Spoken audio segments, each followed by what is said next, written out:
హృదయపూర్వక ధన్యవాదాలు.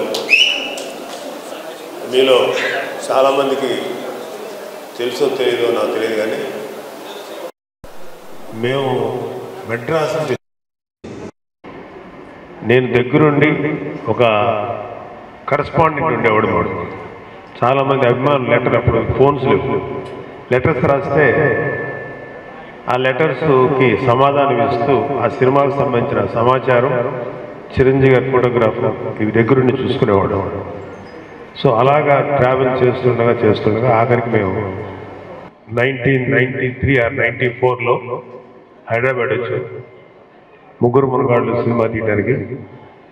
ఆ టైంలో అభిమానులందరూ ఉన్నారు, కానీ ఎవరు కూడా ఒక యూనిటీగా కానీ ఒక బలమైన శక్తిగా కానీ కలిసి ఉండలేదు, విడివిడిగా ఉన్నాం. కానీ ఆ శక్తి తాలూకు బలం నాకు తెలుసు, ఆ అభిమానుల యొక్క యూనిటీ తాలూకు బలం నాకు తెలుసు. సో ఆ టైంలో స్వామినాయుడు నా దగ్గరికి ఒక జర్నలిస్ట్గా వచ్చాడు. మాట్లాడిన తర్వాత నాకు స్వామినాయుడు పని విధానం నచ్చింది, చేసే మాట్లాడే విధానం. సో స్వామినాయుడిని పెట్టి ఆ తర్వాత మాతో పాటు గంగాధర్ కలిశాడు, చందు కలిశాడు, తర్వాత చాలామంది రమణారెడ్డి గారు లాంటి వ్యక్తులు ఇక్కడున్న చాలామంది కలిసేవాళ్ళు. మేము అప్పట్లో అభిమానులందరినీ జిల్లా వైజ్ ఏరియా వైజ్ పిలిచి వాళ్ళతోటి కమ్యూనికేట్ చేసి అభిమానులు ఎలా పనిచేయాలని ఒక చిన్న దిశానిర్దేశం చేసి సామాజిక కార్యక్రమాల్లో పాల్గొనే విధంగా అందరినీ మోటివేట్ చేసి ఒక సరదాగా అందరం కలిసి ఒక లంచ్ తీసుకొని అలా డిస్పర్స్ అయ్యాం.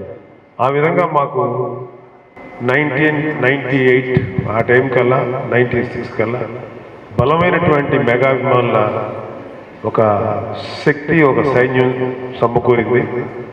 సో అందుకని నాకు వ్యక్తిగతంగా నేను ఇటు చిరంజీవి గారికి, పవన్ కళ్యాణ్ గారికి, మిగిలిన మా హీరోలందరికీ ప్లస్ వర్సెస్ మన అభిమానులందరికీ ఒక చిన్న బ్రిడ్జ్ లాగా ఉండేవాడిని.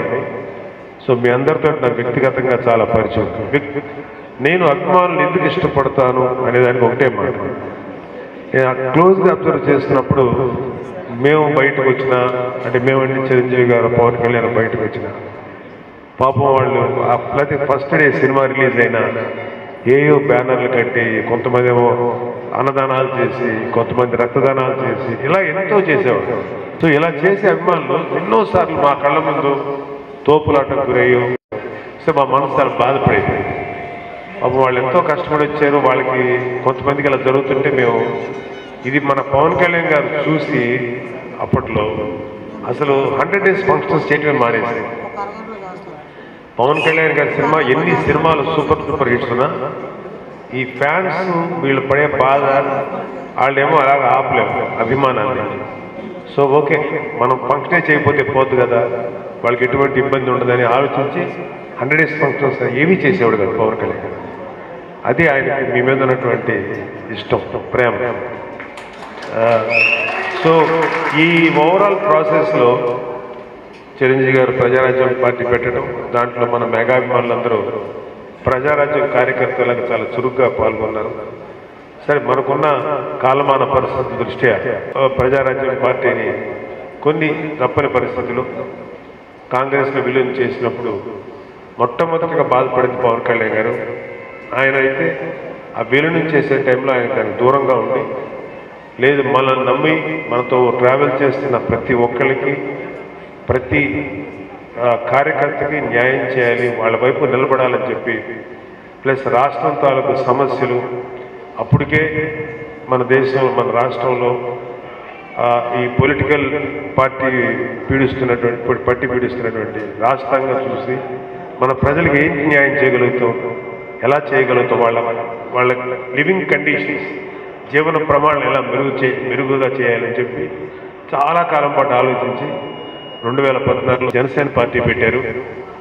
ఆ రోజు నుంచి ఈ రోజు దాకా ఆర్నిసలు శ్రమిస్తూనే ఉన్నారు మన పవన్ కళ్యాణ్ గారు. అయితే పవన్ కళ్యాణ్ గారు దానికి ముందు యువరాజ్యంలో చేశారు, దానికి ముందు కామన్ మ్యాన్ ప్రొటెక్షన్ ఫోర్స్ చేశారు. ఇలాగ ఇంచుమించు ఒక 18-20 ఏళ్ల నుంచి రాజకీయాలకి ఎక్స్పోజ్ అయ్యారు.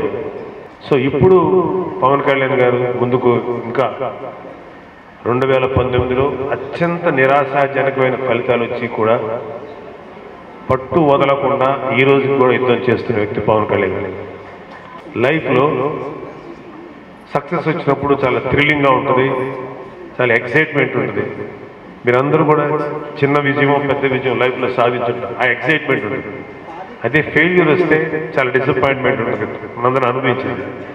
కానీ జనసేన అనే పార్టీ ఎలక్షన్స్లో పాల్గొని ఇంచుమించు ఒక్క సీటు కూడా రాకుండా ఉంటే కొన్ని వేల మంది వేల మంది కార్యకర్తలు, ఆ రోజు లక్షల మంది కార్యకర్తలు, లక్షలాది ఓటు వేసినటువంటి వాళ్ళందరినీ మనం డిసప్పాయింట్ చేసేవే, మనం అనుకున్నది సాధించలేకపోయాం అనుకున్నప్పుడు మీరు నమ్ముతారు. అలాంటి పరాజయంతో డిప్రెషన్ ఒక మనిషికి ఉంటే ఎట్లుంటుందంటే, అంటే మేము సినిమాల్లో కూడా చూస్తుంటాం కదా, మా ఫెయిల్యూర్ అయితే ఎలా డిప్రెస్ అవుతాం. అలాగా ఒక పెద్ద పొలిటికల్ ప్రాసెస్నే మేము ఫెయిల్యూర్ అయ్యాం 2019లో. మీకు అలా ఫెయిల్యూర్ అయినప్పుడు ఒక వ్యక్తి ఎన్ని రోజులు డిప్రెషన్ ఉంటాడు మీకు ఊహకూడదు. చాలామంది రోజుల తరబడి నెలల తరబడి కూడా డిప్రెషన్లోకి వెళ్ళిపోతారు, మళ్ళీ కూడా తీసుకుని వస్తారు, అది వేరే విషయం. ఒక్క పవన్ కళ్యాణ్ గారు డిప్రెషన్లోకి వెళ్ళలేదు, ఓన్లీ ఫెయిల్యూర్ విన్నారైనా తెలిసింది కేవలం 15 నిమిషాలే, 15 minutesలో okay let's go for an interview 15 నిమిషాలు పెట్టారు. అయితే అప్పుడు మీకు అంటే మనం సక్సెస్లో ఉన్నప్పుడు, బలంగా ఉన్నప్పుడు ప్రతి వాళ్ళు నేనే మీకు చెప్పి చేశాను, నా వల్లే మీరు నేను ఇచ్చిన సలహాల వల్లే అని చెప్పుకుంటాను. ఫెయిల్యూర్ అయినప్పుడు ఎలా పొడుస్తారో నా కళ్ళారా నేను కూడా అనుభవించాను.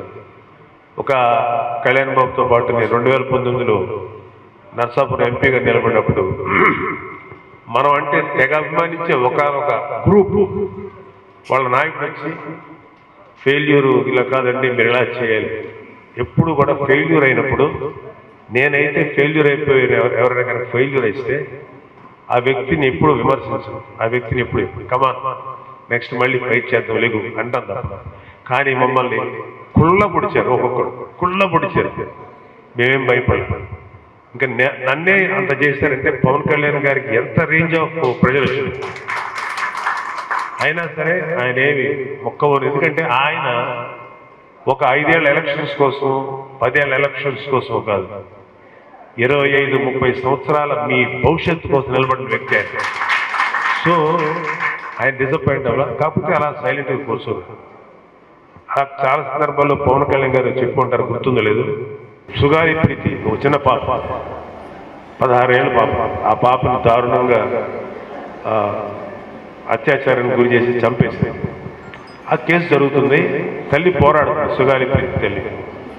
మేమందరం 2019లో ఇలా ఓడిపోయి ఉన్నప్పుడు పవన్ కళ్యాణ్ గారి దగ్గరికి వచ్చింది అడమ్మ, అన్న మా పాపకి ఇట్లా అన్యాయం జరిగింది, మీరు కొంచెం వాయిస్ అవుట్ చేయండి, మీరు మాట్లాడితే మాకు న్యాయం జరుగుతుంది అంటే. ఆల్రెడీ ఇప్పుడు మాట్లాడినా కూడా రెండోసారి కూడా మాట్లాడమని అడిగినప్పుడు చుక్కా మాట చెప్పండి, నేను ఫెయిల్యూర్ అయ్యానమ్మా, నేను ఎట్లా వచ్చి మాట్లాడను, సరే చూద్దాం, జనాలు నన్ను యాక్సెప్ట్ చేయలేదు కదా 2019లో, సరే చూద్దాంలేమ్మా వెళ్ళు అన్నాడు. ఏదో ఒకరోజు వెళ్ళిపోయిన 1 or 2 daysకో 3 daysకో తిరిగి మోటివేట్ అయ్యి కర్నూలు వెళ్తే లక్షల మంది ప్రజలు ఆయనకి బ్రహ్మరథం పెట్టారు. అంటే అప్పుడు మాకేమనిపించిందంటే ఇంకా ధైర్యం వచ్చింది, అపజయాలు మమ్మల్ని ఏమీ చెయ్యలేవు, వీ డోంట్ కేర్, మనం ముందుకే వెళ్తామని చెప్పి ఆ రోజు పవన్ కళ్యాణ్ గారు నిర్ణయించుకుంటే దాని ద్వారా అక్కడి నుంచి భవన నిర్మాణ కార్మికుల ఇష్యూ, మత్స్యకారులకు సంబంధించిన సమస్యలు కానీ ఇలా అనేక కులాలకు సంబంధించి, అనేక వర్గాలకు సంబంధించి, అనేక ప్రాంతాలకు సంబంధించిన విషయాలు ఎన్నోసార్లు రాజధాని అమరావతి రైతుల విషయంలో పోరాడారు. ఇలాగా ప్రతి ఒక్కళ్ళ కోసం ఆ రోజు నుంచి ఈ రోజు దాకా ముందుకు వెళ్తూనే ఉన్నాం. అపజయం మమ్మల్ని ఎప్పుడు నిరాశకు గురి చేయాలి. అంటే చాలామందికి తెలిసిన ఒక విషయం ఏంటంటే, ఒక రాజకీయ నాయకుడు ఈ ఎలక్షన్స్ కోసం పోరాడతాడు, ఒక గొప్ప నాయకుడు రాబోయే తరాల భవిష్యత్తు కోసం పోరాడతాడు. పవన్ కళ్యాణ్ గారు అలాంటి నాయకుడు. సో ఇక్కడ వెళ్ళినప్పుడు నేను చూసింది చెరుకు రైతుల సమస్యలు చూశాను, షుగర్ ఫ్యాక్టరీ సమస్యలు చూశాను, వాటర్ ఇష్యూస్ చూశాను, సాగునీరు ఇష్యూస్ చూశాను, తర్వాత నదులకి సరైనటువంటి జనాలు ట్రాన్స్పోర్ట్ చేయడానికి కావాల్సినటువంటి సదుపాయాలు లేవు. అన్ని చోట్ల నెగ్లెక్ట్ చేయబడింది. ఇది నాకు ఒక రకంగా నేర్చుకున్నాను. నాకు అన్నీ తెలుసు అని నేను చెప్పలేను, కానీ డెఫినెట్గా నేర్చుకున్నాను. అలాగే ఇవాళ మనం ఈ రాష్ట్రాన్ని బాగు చేయాల్సిన అవసరం ఎంతైనా. ఎందుకంటే రాబోయే ఈ జనసేన టీడీపీ అలయన్స్ ప్రభుత్వంలోనే ఆ మార్పు వస్తుంది. ఎందుకంటే అంత మార్పు రావడానికి కారణం ఏంటంటే ఆ జనసేన టీడీపీ అలయన్స్ ప్రభుత్వంలో పవన్ కళ్యాణ్ గారు లాంటి ఒక ప్రతిభావంతుడైనటువంటి ప్రభావశీలి అయినటువంటి ఒక గొప్ప లీడర్ ఉండబోతున్నాడు. కాబట్టి గొప్ప మార్పు వస్తుంది. ఇది దయచేసి ఒక్క విషయం మాత్రం మీరు మనస్ఫూర్తిగా నమ్మండి. ఈ కుళ్ళిపోయిన వైసీపీ ప్రభుత్వాన్ని గద్దె దించాలి సార్, వేరే ఆప్షన్. అక్కడే చెప్తున్నాడు ఒక్కరు అతని ఇక్కడ మీరు తప్పుగా ఫీల్ అవ్వకండి. మీ ఎమ్మెల్యే పేరు నా నోటితో పలికి నా నోరు పాడు చేసుకోవడానికి ఇష్టం లేదు. అతని పేరు కూడా పలకాలి. అంత వరస్ట్ ఫెలో అంటే అనేక మంది వరస్ట్ ఫెలోస్ ఉన్నారు వైసీపీలో. అంతలో విస్తన్నపేట భూముల్ని కుంభకోణం చేశాడని ఇక్కడ చెప్తున్నాడు. 300 కోట్ల రూపాయల భూమి కుంభకోణం. వీళ్ళు ఒకటి గుర్తుపెట్టుకోవాల్సింది ఏంటంటే, భూమి ఈ ల్యాండ్ నాది, ఈ ప్రాంతం నాది అని చెప్పుకోకూడదు. ఈ భూమికి మనం చెందుతాం కానీ మనకి భూమి చెందదు. ఇది ఒక విషయం గుర్తుపెట్టుకోవచ్చు. మనం పోయిన తర్వాత ఇది ఇంకొకటి సొంతం అవుతుంది. ఇది ఓన్లీ టెంపరీ. నాకు ఒకటే క్వశ్చన్ ఏంటంటే, కొన్ని వందల ఎకరాలు కబ్జా చేస్తున్నారు కదరా మీరు చచ్చిపోతే పాతి పెట్టడానికి 6 అడుగుల కన్నా మించి అవసరం ఉంటుందా? ఓకే 6 ఫీట్ కంటే అవసరం లేదు. అయినా సరే ఆత్మ ఈ భూమి అంతా నాకు తీసుకోవాలి, ఇక్కడ ల్యాండ్ అంతా ఆక్రమించుకోవాలి. లేకపోతే మంచి చెరుకు ఫ్యాక్టరీస్ ఉన్నాయి, దాని తాలూకు ల్యాండ్స్ ఉన్నాయి, అవి ఆక్యుపై చేయాలి. సస్తారు, అరగదు, గొంతు కట్టబడి చేస్తారు. ఇంతమంది కొన్ని లక్షల మంది, కోట్ల మంది పేద ప్రజల ఉసురు మామూలుగా చాలా స్ట్రాంగ్ అవుతుంది. గుర్తుపెట్టుకోండి. ఎంత వరస్ట్ గవర్నమెంట్ అంటే మీకు గుర్తుపెట్టుకోండి, మనకి భారతదేశానికి స్వతంత్రం వచ్చిన తర్వాత ఇంత చెత్త రాష్ట్ర ప్రభుత్వం ఇంతవరకు రాలేదు. భారతదేశం ప్రతి వాడు వాళ్ళ ప్రజలకు ఆ స్కీములు అంతా చేస్తూ ఈ స్కీములు ఎవరికి ఇవ్వరు. ఎవరు డబ్బది? తినే తిండి కాడి నుంచి, కట్టే బట్ట దగ్గర నుంచి, కట్టే ప్రతి విషయంలోనూ మీరు ట్యాక్స్లు వేసి లక్షల కోట్ల రూపాయలు సంపాదించి ఆ డబ్బు ఇస్తున్నారు. కొద్దిగా కొంత ఇస్తున్నారు పథకాల పేరు మీద. వివిధ గొప్ప నాయకులు ప్రతి దానికి వాళ్ళ నాన్న పేరు, లేకపోతే వాళ్ళ తాత పేరు, లేకపోతే ఇంకొకరి పేరు. ఏమాయా మన భారతదేశంలో, మన ఆంధ్రప్రదేశ్లో గొప్ప నాయకులు లేరా? దామోదరం సంజీవ్ గారు లాంటి గొప్ప సీఎం లేరా? మనకి ప్రకాశం పంతులు గారు లేరా? లేకపోతే పివి నరసింహరావు గారు భారతరత్న వచ్చిన ఆయన పేరు లేదా? వాళ్ళకి ఎవరికి ఏ స్కీములు పేరు పెట్టారు? వాళ్ళ నాన్న పేరు, వాళ్ళ తాత పేరు, లేకపోతే వాళ్ళ బాబాయ్ పేరు, ఎవరి పేర్లు? ఇది ఫస్ట్ గుర్తుపెట్టుకోండి. రేపు పొద్దున జనసేన టీడీపీ అలయన్స్ వచ్చిన తర్వాత నేనైతే ఖచ్చితంగా ఫైట్ చేసి, మన పవన్ కళ్యాణ్ గారు ఫైట్ చేసి, ప్రతి స్కీమ్కి ఒక గొప్ప రాష్ట్రానికి జీవితాలు అందజేసినటువంటి, అంకితం చేసిన ఒక గొప్ప మహనీయుల పేర్లు పెడతాడు. మా తాత పేర్లు, మా నాన్న పేర్లు పెడతాడు. అలాగే ఇక్కడ అంత కాలుష్యం, పొల్యూషను, లేకపోతే ఇంకా నేమ్ ఎనీథింగ్, ఉత్తరాంధ్ర ప్రతి సమస్యని నా అవగాహన ఉంది, ఇంకా స్టడీ చేస్తాను. సో ఒక వైసీపీ వాళ్ళ యొక్క ఎంత చెత్తగా ఉందనేది నేను ఇప్పుడు మాట్లాడదలుచుకోలేదు. ఎందుకంటే అది ఓవర్. మనం ఏం చేయగలుగుతాం? ఖచ్చితంగా చెప్తున్నాను, జనసేన టీడీపీ అలయన్స్ వచ్చిన తర్వాత ప్రజల సమస్యల మీద ఖచ్చితంగా దృష్టి పెడతాడు. నేను వెళ్ళే ట్రావెలింగ్లో నాకు గమనించింది ఏంటంటే, ప్రజలు మాకు దోచిపెట్టండి, లేకపోతే మాకు ఏదేదో బంగాళాలు, ఆకాశ భవనాలు కావాలి, లేకపోతే కోట్ల రూపాయలు కావాలని కోరుకోవట్లేదు. తాగడానికి మంచి నీరు ఇవ్వండి, మాకు సరైన రోడ్లు బాగు చేయించండి, మా పిల్లలకి చదువులు చెప్పించండి, మా ఆరోగ్యాలకి సరైనటువంటి వైద్య సదుపాయం కల్పించండి, లేకపోతే మా చదువుకున్న పిల్లలకి ఉద్యోగాలు కల్పించండి. ఇవే ఇవే అడుగుతున్నారు, ఎందుకంటే గొప్ప సమస్యలు లేవు. లేకపోతే మూతపడిపోయినా లేకపోతే మూతపడటానికి దగ్గరగా ఉన్న మా పరిశ్రమ, ఇక్కడ ఎగ్జాంపుల్ చెప్పాలంటే చెరుకు పరిశ్రమ, షుగర్ ఫ్యాక్టరీస్, వాటిని రివైవ్ చేయండి. అంటే ఎవరికి కూడా మనం విస్తన్నపేట భూములు కాజేద్దామా, లేకపోతే మన ఇళ్ళకు వద్దాం, మనం ఆ ల్యాండ్ కబ్జా చేద్దామని ఊహలు తప్ప, లేకపోతే ఎలాంటి కరప్షన్ చేద్దామని ఆలోచన తప్ప ఒక్కడికన్నా ప్రజల మీద శ్రద్ధ లేదనేది ఈ వైసీపీ ప్రభుత్వంలో తెలుస్తుంది. సో వీళ్ళకి ఖచ్చితంగా బుద్ధి చెప్పడానికి సమయం దగ్గర పడింది. మీరందరూ కూడా ఒక మంచి కార్యకర్తలాగా, ఒక మంచి వ్యక్తుల్లాగా ప్రజలకు చేద్దామనేటువంటి చిన్న తపంతో ఉండండి. ఎందుకంటే నా దగ్గర ఏమీ లేనప్పుడు, ఒక చిన్న బిడ్డకి నిలబడగలిగినప్పుడు మీరందరూ కూడా ఒకరికి ఇంకొకరు 1% టు అనదర్ పర్సన్ ఒకరికి ఒకరికి తోడుగా ఉండి మన రాష్ట్రం ఏమిటి మనమే బాగు చేసుకుంటాం. దీనికి మన రాష్ట్రాన్ని మనమే బాగు చేసుకుందాం. మన ప్రభుత్వం వచ్చిన తర్వాత మన ప్రజల బాగోగులు మనమే చూసుకుందాం. మన ప్రజలు, మన బిడ్డలు, వాళ్ళ భవిష్యత్తుని మనమే బాగు చేసుకుందాం. ఇది ఒకటి గుర్తుపెట్టుకోండి.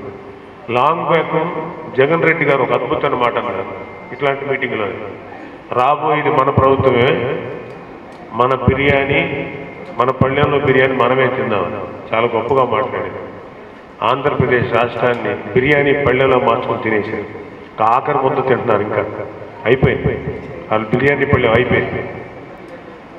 జనసేన టీడీపీ అలాగే ప్రభుత్వం వచ్చిన తర్వాత ఎక్కడెక్కడ భూములు కబ్జా చేశారో, ఎక్కడెక్కడ ప్రజల్ని నాశనం చేశారో, ఎక్కడెక్కడ ప్రజల జీవితాలతో ఆడుకున్నారో ప్రతి ఒక్కడిని చెవులు పిండి న్యాయబద్ధంగా, చట్టబద్ధంగా పోరాడి ప్రజలకు న్యాయం చేస్తాం. ప్రతి ఒక్కరికి ఉపయోగపడతాం మేము జనసేన. సో ఒక మంచి జన సైనికుడిగా, వీర మహిళగా మీ యొక్క సర్వీసెస్ని మీ చుట్టుపక్కల ఉన్న ప్రజలను చూసి ఈ సర్వీస్ చేయండి. పవన్ కళ్యాణ్ గారికి అండగా నిలబడండి. ఒక అద్భుతమైనటువంటి ప్రభుత్వాన్ని, ఒక అద్భుతమైనటువంటి గవర్నెన్స్ని ప్రజలకు ఇద్దాం. Thank you very much. జై జనసేన, జై జై.